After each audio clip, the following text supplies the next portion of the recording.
Hi everyone and welcome to Lit in a Minute. I'm Wina and today I will attempt to talk to you about one of my favorite books in hopefully under 5 minutes or so. We'll try. We're going to try. So today we will be talking about Just Kids by Patti Smith. And this is one of my favorite books in the whole wide world. It is a book that I've read multiple times and it just never gets old. It's a memoir which basically chronicles Patti Smith's friendship with Robert Mapplethorpe.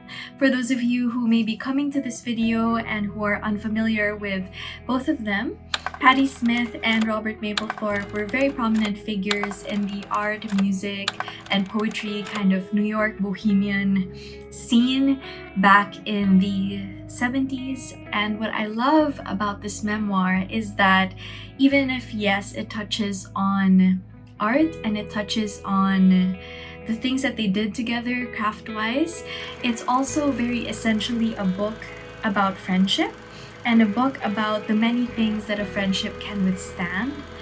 I feel like this idea of having someone to create art with or having someone to make art with is oftentimes romanticized in a lot of media that we watch.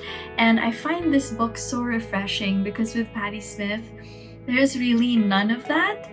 It sounds romantic when you think of it as a concept, but the way that she describes everything that they went through, you realize that friendship is made of tougher stuff than fluff and romance. And while that kind of is part of it, she just draws you in with the way that she describes everything.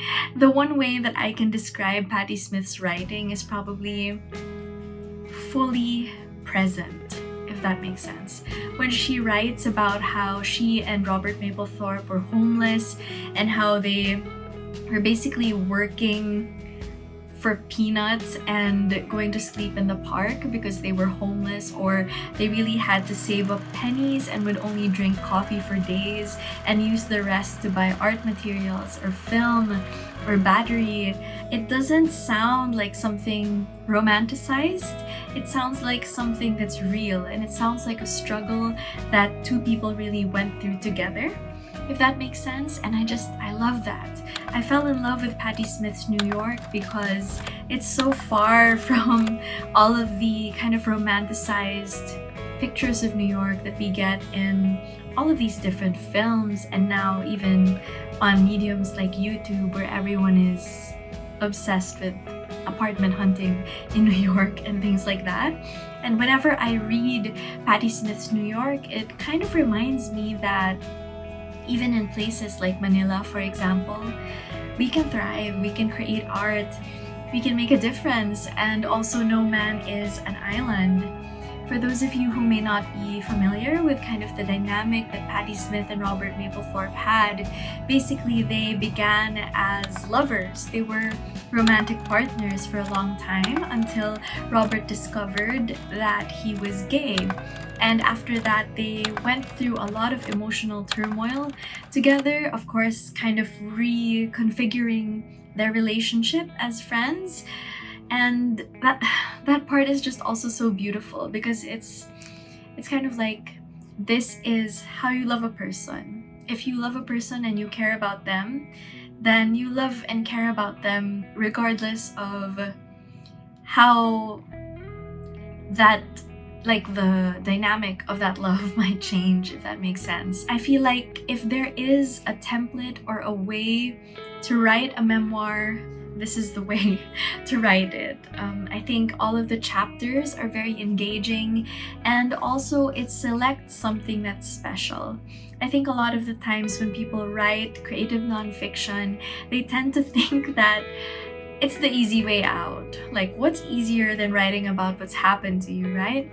But I think before you do that, a good thing to ask yourself is this experience I'm talking about special?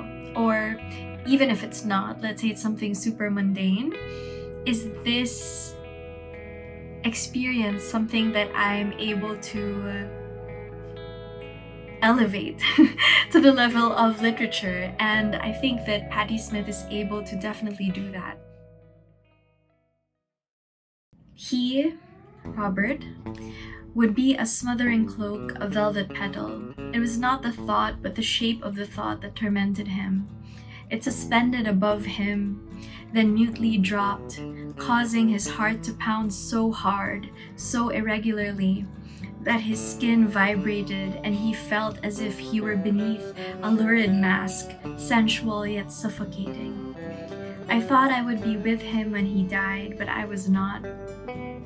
I followed the stages of his passage until close to 11, when I heard him for the last time, breathing with such force that it obscured the voice of his brother on the phone. For some reason, this sound filled me with a strange happiness as I climbed the stairs to go to sleep. He's still alive, I was thinking. He's still alive.